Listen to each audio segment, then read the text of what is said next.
For delivering a beautiful message last week. Yes. Praise of God. Well, we're continuing a series that I began in the last week of August and continuing until next week, the last week in September. So this is where we are looking at how we can become miracle workers.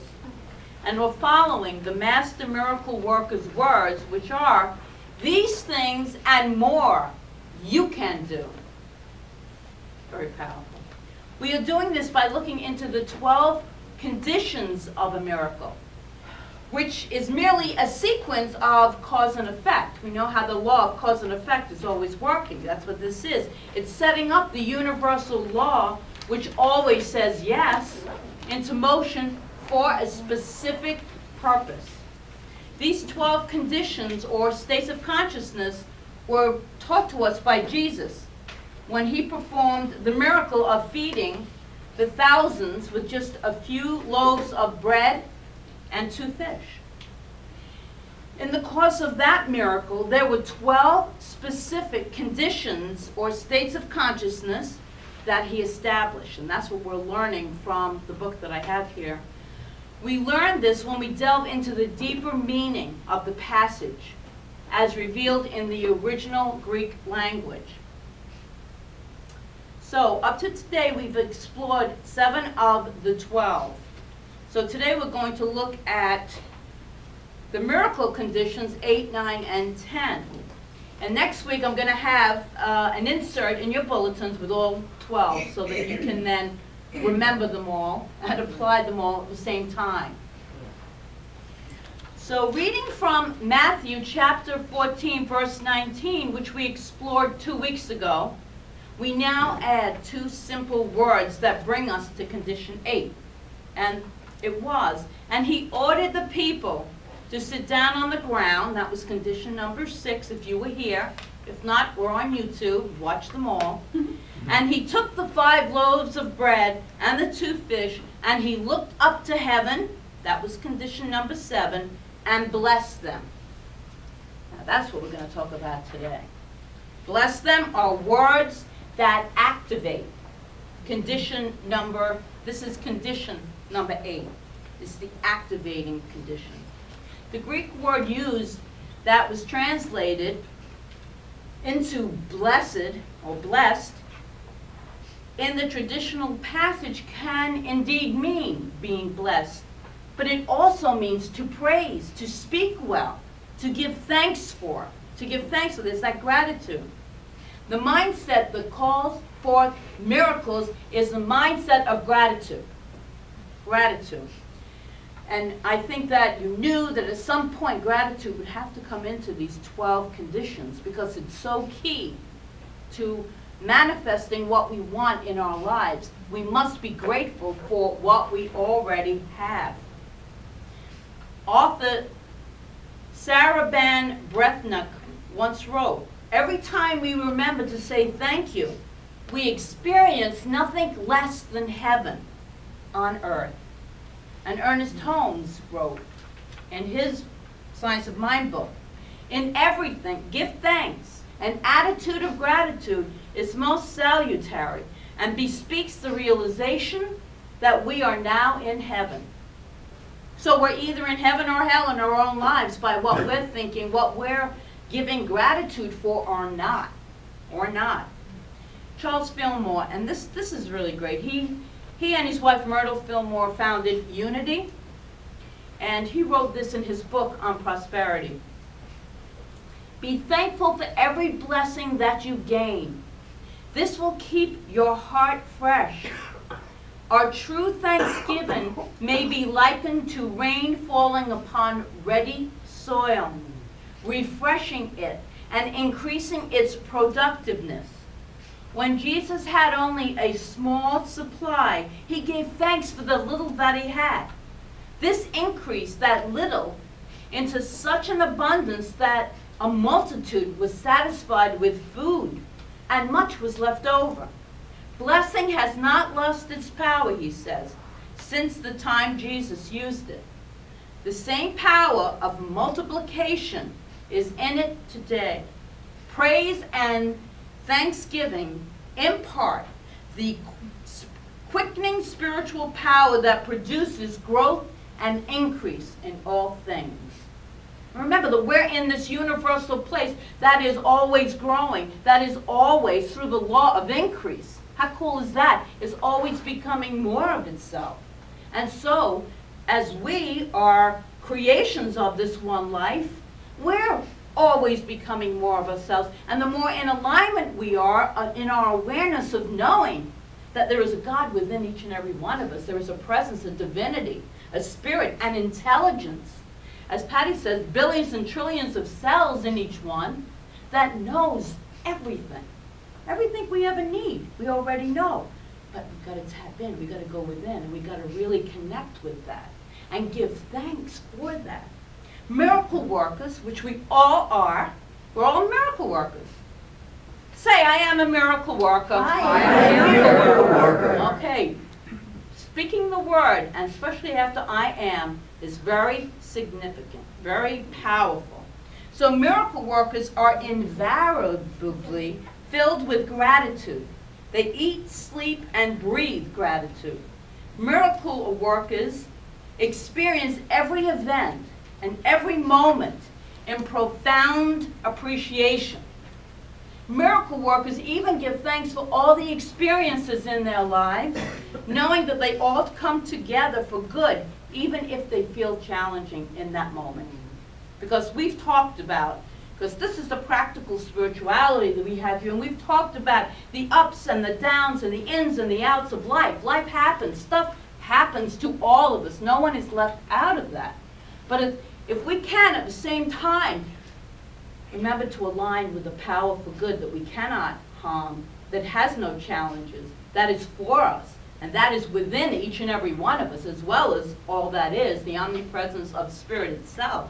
If we can remember that, we can really start to create what we desire to experience in our lives. 2 weeks ago, I shared with you a quote about seeing the end, which was condition number 7, and this was from Admiral James Stockdale, who was the highest ranking, if you were here, you remember this, the highest ranking United States military office in the Hanoi Hilton prisoner of war camp. So it was during the height of Vietnam. And I read to you in part what he said in an interview. And so I'm going to just finish a little bit more. He said, I never lost my faith in the end of the story. I never doubted that I would get out. Here he is in all these horrendous conditions, and he never doubted the end of the story. So I want to focus on that and the full extent of what Admiral Stockdale said and what he meant. I never lost my faith in the end of the story. I never doubted not only that I would get out, but also that I would prevail in the end and turn the experience into the defining moment of my life, which in retrospect, he said, I would not change. So we think about all the things we've gone through in our lives if we look back at it. And always forgiveness. Always got to clear the way with forgiveness. And all of those challenges, all of those obstacles, all of the joys have brought us to where we are now. And we can move forward in a place of gratitude for even the most challenging of situations, because they have helped form who we are now. And if you don't like who you are now, then you can change it. We talk about that in Science of Mind, change your thinking, change your life. Totally changeable. You should be liking yourself. You should be loving yourself because you're a child of the divine. So, being grateful for challenges, I found this little list of gratitude statements. And it is. I'm thankful for the mess to clean up after a party because it means I've been surrounded by friends. The taxes I pay because it means I'm employed. The clothes that fit a little too snug, I know that one, because it means I have enough to eat, and that's true. It means I have enough to eat. So when, I can't get that top button done up, Just be grateful. All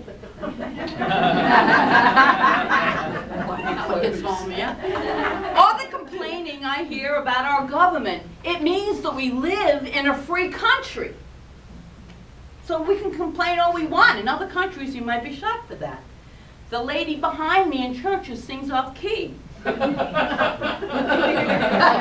means I can hear. See, the gratitude. The lawn that needs mowing, the windows that need cleaning, the floors that need vacuuming, because it means I have a home, something to clean.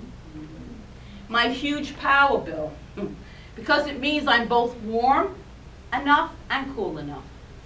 So in all the things that we might take for granted, in the complaints, we can also stop for a second and find something. There is always something in every single situation and experience that we can be grateful for. There is always, it raises our vibrations. That's why we're doing this. So we're really moving into being master miracle work. We're already miracle workers. By the end of next week, we're all going to become master miracle workers, because we have all 12 of those conditions will be in your bulletin. Yeah. So take a moment right now to reflect on something that you can be extremely grateful for. Something you can bless. As it relates, in the beginning we talked about having a dream, a vision, a goal. Something you really want to demonstrate, manifest in your life. And just as Jesus was grateful for and blessed the substance he had, with that then, we're going to move on to conditions 9 and 10. We are grateful for what we have. In that gratitude, oh, you're going to see how it just gets the whole, it expands itself. It gets the whole law of circulation and movement. And so we continue with this story of the miracle. And he took the 5 loaves of bread and 2 fish and looked up to heaven and blessed them. And he broke them and gave them to his disciples. And the disciples placed them before the people. So, here you are standing, if you will, and Jesus is the master teacher, the great example, not the exception. Remember that. Standing in Jesus' sandals for a moment. You look out at thousands and thousands and thousands of really starving, hungry people. And you have indicated that you are going to feed them and you're going to give them something. Well, you are doing, well, if you are in Jesus' sandals, you're going to do something about it, and you'll defy the laws, as he did, of time and space. You ever look back at something in your life, and, I mean, I do it all the time, and think, oh my goodness, how in heaven's name did that even happen? This is amazing. This is a miracle. If we ever, in that state of gratitude, look back at something, and we set the intention, because we plant a seed somewhere, either subconsciously or consciously, we're planting a seed, and all of a sudden, God's good always outpictures whatever we can imagine for ourselves, and we are so grateful. So here he is, in front of these thousands of people, with this little bit of food. But in that gratitude, it expands, and not only that, he feeds the entire crowd, and yet only with that armful of food. Without skipping a beat, Jesus starts breaking up that food for distribution. In other words, he began to act. He acted as if the supply already existed to meet the needs of the crowd. Acting as if, we've heard that, very important. Without hesitation and with great confidence, he began to break the existing food into smaller fragments. And he completed this stage of action by distributing those fragments into the crowd. And the most important thing to remember about acting as if is that it begins with acting. Action. Acting as if. You've heard the phrase, maybe you haven't. You act as if it's already done. Acting. It's the verb that gets it all moving. Miracle workers don't just pray and visualize. I know there are, spiritual people, they just sit and pray and visualize, but there is that key part. Nothing will take place if the action is not there. The action is really, really key. Doing things, breaking down barriers of inertia and doubt within our own mind. Miracle workers know that if they do not act, no one else will do it for them. You have no doubt heard the story of the man, maybe you've heard this, the man who desperately pleads with God to let him win the lottery, but he never did. One day, God got quite frustrated with this guy's constant complaining and whining, so he said with his booming voice, "Well, at least buy a ticket." It's a very old, but it's appropriate here. Illustration of the importance of taking action. You've got to take action. Visualizing is powerful, but if we don't act on it, when information comes through, nothing is going to happen in our lives. Ernest Holmes speaks a great truth in The Science of Mind textbook when he says, all the power of the universe is with you. Feel it, know it, and then act as though it were true. All the great teachers from way back, from the beginning of time, have said the same thing. Mary Morrissey in the Prosperity Plus class talks about coming from the vision as if it already exists, and then feeling what it feels like to come from the vision, to come from that place of act as if it already exists. And that vibration will bring it into alignment, and that's how you manifest quickly. William James, the psychologist, coined the phrase, act as if and it will be. And he also wrote, seize the very first possibility to act on every resolution you make and on every emotional prompting you may experience in the direction of the habits you aspire to gain. To begin is often half the battle. To begin, to take some action. And there is a great statement that we often use here in Science of Mind. God can only do for me what God can do through me.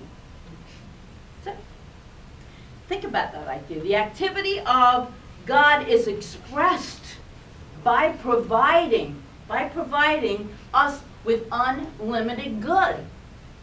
But we have to open up. That's the action part of that. Opening up consciously to accept that good. It completes the whole manifestation cycle of God's good taking place in our lives. So here's a question to ask yourselves regarding your miracle. How would you act?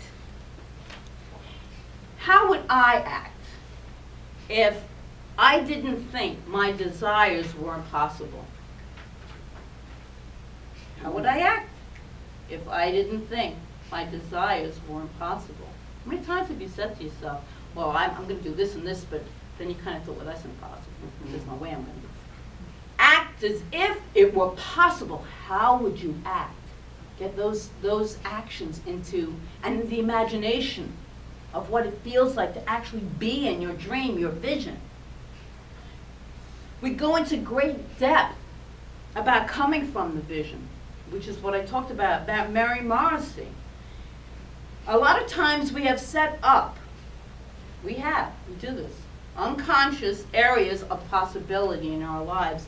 And unfortunately for us, we've often refused to try to move beyond the limits.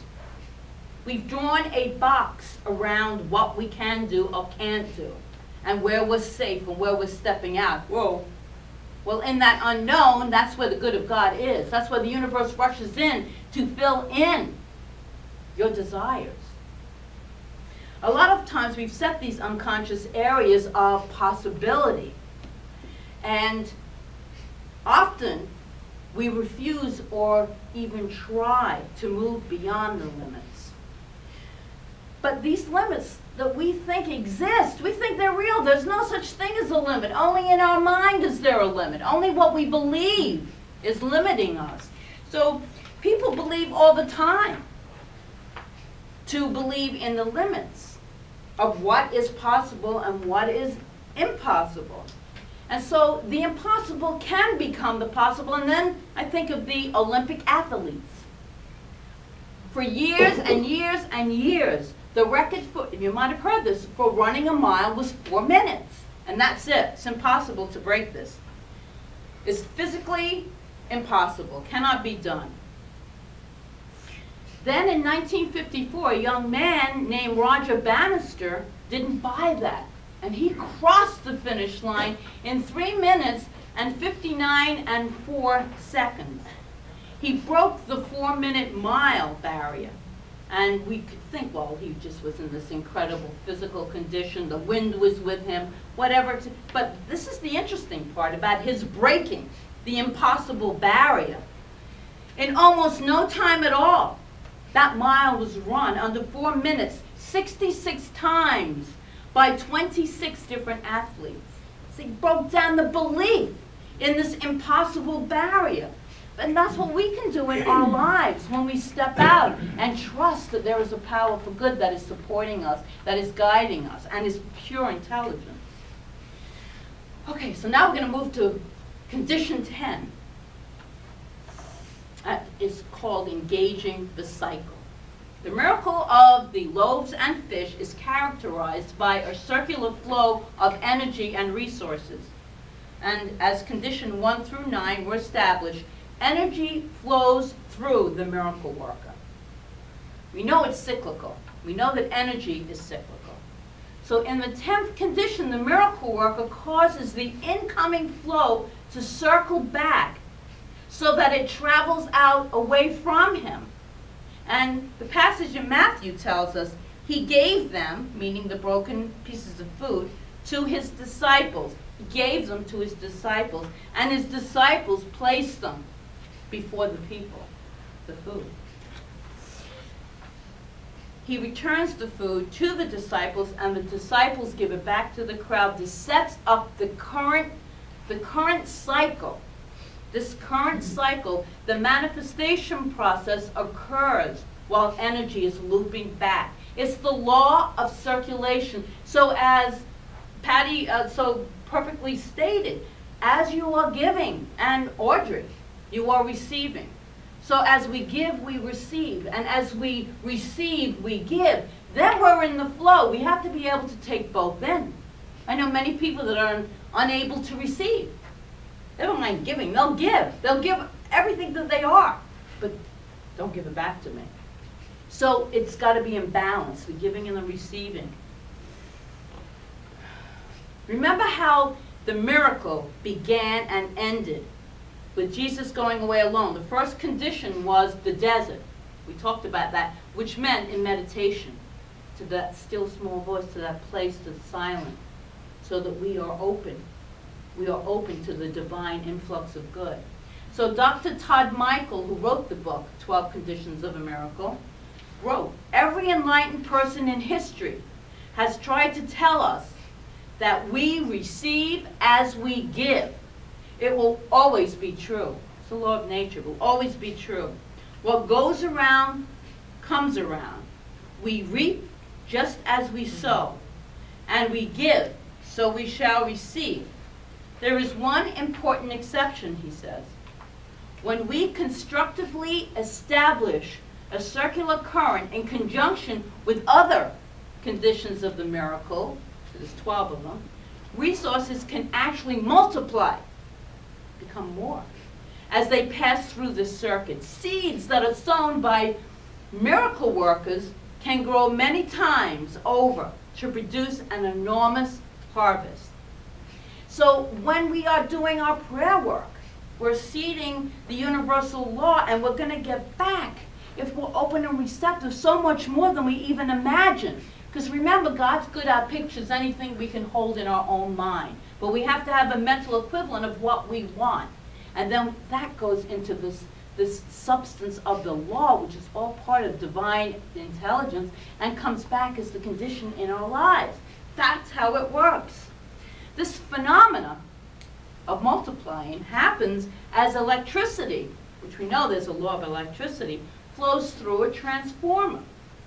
As electrons flow around and around the series of circular coils within a transformer, the power is increased.